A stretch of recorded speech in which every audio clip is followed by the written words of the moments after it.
পড়বেন।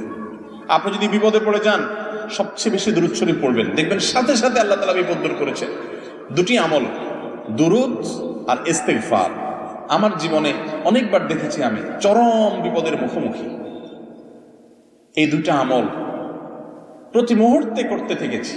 আল্লাহ তাআলা অলৌকিকভাবে, অবিশ্বাস্যভাবে সাহায্য করেছেন। নবী করিম সাল্লাল্লাহু আলাইহি ওয়াসাল্লামের হাদিস থেকে স্পষ্ট বোঝা যায় দুরূদ এবং ইস্তিগফার এই দুইটা আমল কোনো বিপদগ্রস্ত মানুষ যদি করতে থাকে, আল্লাহ রাব্বুল আলামিন তার জন্য এমন পথ বের করে দেন সে কল্পনা করতে পারে না বিপদ দূর করার।